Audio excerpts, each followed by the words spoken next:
Estamos de volta ao nosso Tira Dúvidas, que conta agora com a participação do professor de Biologia, Vinícius Braz, e do professor de Ciências, Bruno Galvão. Sejam bem-vindos, professores. Obrigado, Cláudia. Lembrando que você pode fazer a sua pergunta pelo telefone fixo ou enviar uma mensagem para o nosso WhatsApp, nos números que aparecem agora na sua tela. Enquanto você envia as suas dúvidas, nós vamos relembrar mais alguns conteúdos. Professor Vinícius, tudo bem? Tudo bem, Cláudia? Tudo ótimo.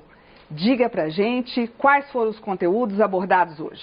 Então, boa tarde, Bruno. Boa tarde, estudantes, colegas professores, familiares que estão assistindo às aulas. Bom, hoje nós tivemos uma aula para o primeiro ano do ensino médio, onde nós falamos de um termo novo aí, que é a citogenética, onde trabalhamos conceitos relacionados aí ao núcleo celular, mais especificamente aos cromossomos, que vão dar então subsídio para os alunos então resolverem as questões dos PETs das próximas semanas, que vai se tratar então aí de divisão celular, já que a gente não vai ter mais aulas no primeiro ano, mas como igual eu falei na aula, a gente já viu essa matéria no segundo ano do ensino médio esse ano, então os alunos podem voltar a essa aula lá no segundo ano e ver ela bonitinha, que vai conseguir fazer as atividades juntamente com esses conceitos iniciais, digamos assim, que são essenciais para os alunos entenderem esse conteúdo. Ótimo, então. Tudo bem, professor Bruno? Tudo bem, Cláudia, e você? Ótimo. Escuta, e no ensino fundamental, o que foi visto em ciências? Bom, eu trabalhei no 7º ano com o assunto vírus. Falamos sobre vírus e características gerais dos vírus. Já com o 8º ano, entrei com alguns conceitos básicos falando sobre circuitos elétricos. E com o 9º ano, eu trabalhei já evolução biológica. Então foram os 3 assuntos aí tratados em cada série aí do ensino fundamental. Muito obrigada. Agora que nós já relembramos os temas das aulas, nós vamos voltar para as perguntas. Vamos lá. O que é resistência elétrica? 8º ano. Bom, essa pergunta vai até me ajudar, porque eu trabalhei na aula hoje esse assunto, resistência elétrica, e eu quero fazer uma pequena correção aqui. De fato, quanto mais comprido for um fio, maior resistência existe nesse fio para que os elétrons passem por esse material, por esse condutor. Então você tem ali que quanto mais comprido, maior a resistência à passagem de corrente elétrica. Agora o detalhe que eu quero destacar aqui é que o fio, quanto mais fino ele for, também maior resistência ele vai oferecer. Então imagina que tem um monte de pessoas dentro de um shopping e as pessoas precisam de sair correndo. Acontece que se a portinha para sair desse shopping for muito estreita, não vai conseguir passar muita gente de uma vez. Então a mesma coisa com os fios. Se o fio for muito fininho, não consegue passar uma quantidade muito grande de elétrons de uma vez nesse fio. E isso vai fazer com que haja uma resistência, uma resistência à passagem desses elétrons, e aí a gente chama isso então de resistência elétrica. Essa seria uma ideia semelhante. Com esse exemplo ficou bom da gente entender. Ficou ótimo. E agora nós vamos responder a Alicia, do IENG, aqui em Belo Horizonte, do primeiro ano. As moléculas de RNA e DNA podem ser confundidas? Bom, obrigado pela pergunta, Alicia, forte abraço. Então, quando você fala aí que as moléculas de DNA e RNA elas podem ser confundidas, aí a gente imagina assim, elas podem ser confundidas numa célula, Bruno, ou você ou eu, assim, a gente confundir. Então, vamos assim por par, vou tentar responder as duas para ver se encaixa o que você queria perguntar. Quando então a gente fala em moléculas de DNA e RNA, a gente tem aquelas diferenças estruturais e funcionais mesmos que a gente já tratou aí em aulas passadas. Questão da dupla hélice, da composição química. Então isso, a gente tem que ficar bem atento para a gente não confundir. DNA, dupla hélice, a questão da base nitrogenada, das bases que vão formar a questão do DNA. O RNA é uma fita simples, ele vai ter como base nitrogenada exclusiva a uracila e outras características. Quando nós estamos falando em mecanismos já no interior das nossas células, né, a gente, é igual eu falei na aula, na biologia a gente não pode afirmar tudo assim, é isso ou não é, nunca ocorre ou sempre ocorre. Porque existem vários fatores aí, pode acontecer alguma mutação, pode acontecer algum erro, que o nosso sistema, o nosso DNA, ele pode sim apresentar alguns erros durante a divisão celular, mas e também durante a duplicação, mas que o nosso próprio corpo, ele consegue, o próprio DNA, ele tem um sistema de reparo. Então, muitas vezes não é percebido. Mas, quando isso ocorre e o DNA não consegue reparar aquilo ali, por exemplo, pode acontecer alguma mutação ou levar a algum outro problema.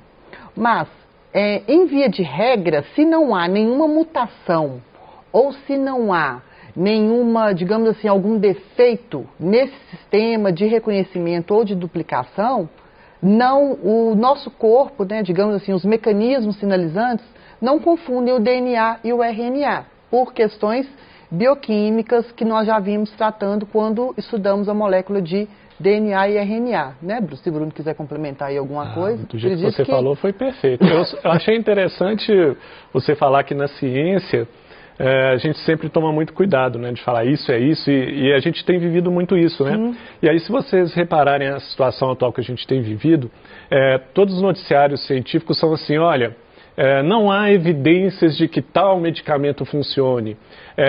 Algumas evidências apontam novos sintomas para tal doença. Então, o cientista ele é muito cuidadoso, por mais que tenha 50 artigos, 50 trabalhos publicados, mostrando que tal coisa funciona ou não funciona, ele sempre tem esse cuidado, porque pode acontecer de pesquisas futuras, né, vierem com outras ideias ou complementarem, e pode ser que não seja bem assim. Então, o cientista é muito cuidadoso, mesmo quando ele tem absoluta certeza de algo.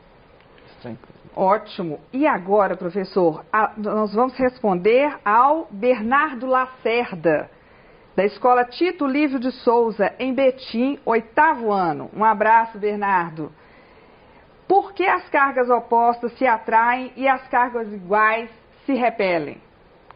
Nossa, que super pergunta, Bernardo, não é isso mesmo? Isso. Professor Vinícius, complicado, não é? Não, essa é... Porque, Bernardo, você foi aí na base de toda a ciência e de toda a composição química, de toda a composição de seres vivos, de composição estruturais até de seres não vivos, vamos dizer assim. Porque, na verdade, isso se trata de uma observação. Então, primeiro você descobre que existem cargas positivas, existem cargas negativas, e a ciência faz isso. Agora, quando você observa as cargas diferentes, né, cargas opostas, positiva e negativa, se atraem. A gente vê isso com ímãs, por exemplo, né? E quando você coloca uma carga positiva próximo de outra positiva, se repelem. Isso é a base, por exemplo, da estrutura do átomo que forma todas as matérias. A gente tem que no núcleo do átomo, você só tem carga positiva e para elas não se repelirem, você tem uns nêutrons entre elas. Senão esse núcleo não poderia existir só com carga positiva, sem ter esses nêutrons ali, separando eles, como se fossem pequenas paredes impedindo que eles estejam encostados. E você tem que os elétrons ficam ao redor, né? No qual esse núcleo positivo exerce uma força nesses elétrons, e esses elétrons precisam de ficar circulando ali para não bater com o núcleo. Isso ocorre até a nível planetário, porque nós giramos ao redor do Sol justamente para haver um equilíbrio de forças, para a gente não bater de frente com o Sol. Então, essa relação existe no universo, desde o átomo até os sistemas planetários, e trata-se de uma informação observacional, né? Então, é uma observação e ela é a base de praticamente tudo que a gente tem na ciência. Então, é uma pergunta super inteligente, mas que eu não saberia responder matematicamente, por exemplo. Espero que tenha ajudado. Entendido. O que é cromatina? Primeiro ano. Então, bom, essa pergunta, ela, assim, quando a gente vai tratar em questão de núcleo, a gente sempre tem essa dúvida, né? Cromatina, cromossomo, DNA e tudo. E aí eu vou até, né, também, aproveitando aí o gancho de Bruno, aí na hora da aula, na hora que eu fui montar os slides lá a gente acaba copia, cola aqui, vai. Quando eu estava falando na questão do cromossomo, né, quando a gente tem, então, um cromossomo duplicado, aquele famoso xizinho, eu acho que eu vou usar o quadro para ficar melhor, que aí a gente já explica o que é cromatina, cromossomo e faz essa correção. Né, e fica mais fácil. Vamos lá. Então, toda vez que eu estiver falando, então, em cromatina, eu vou estar falando em quê? DNA mais proteína. Então, toda molécula de DNA, então, ela vai estar lá no nosso núcleo e ela vai ficar em volta, né, vai envolver, então, uma molécula, uma proteína que nós chamamos de histonas. Então, esse conjunto, então, que nós chamamos, isso é a cromatina. E essa cromatina, então, quando ela vai ficar enovelada, digamos assim, compactada, atinge o seu maior grau de compactação, nós temos, então, a questão que nós falamos que são os cromossomos. E aí, na hora da aula, eu até mostrei que eu tenho lá aqui, por exemplo, né, que a gente conhece muito por aqui, né, o cromossomo aqui, o xizinho. Então, mas a gente pode representar também o cromossomo assim, porque aqui eu vou ter, então, uma molécula de DNA, que eu vou estar representado, onde nós sabemos que cada cromossomo, ele é representado por uma molécula de DNA. Mas, mais o que? Eu tenho aqui um cromossomo. Quando eu coloco aqui, eu tenho esse cromossomo o quê? Duplicado. Só que é duplicado que a molécula de DNA, onde nós temos aqui as famosas cromátides irmãs. Eu continuo tendo um cromossomo, só que aí na hora da aula lá eu até falei depois corrigi 2, mas é um cromossomo que eu vou ter aqui, tá? Só que porém eu vou ter o quê? 2 moléculas de DNA, porque essa daqui se duplicou e formou essas cromátides irmãs. Então eu posso falar aqui, DNA, cromossomo e cromatina, elas vão ser estágios diferentes de uma mesma substância, por exemplo.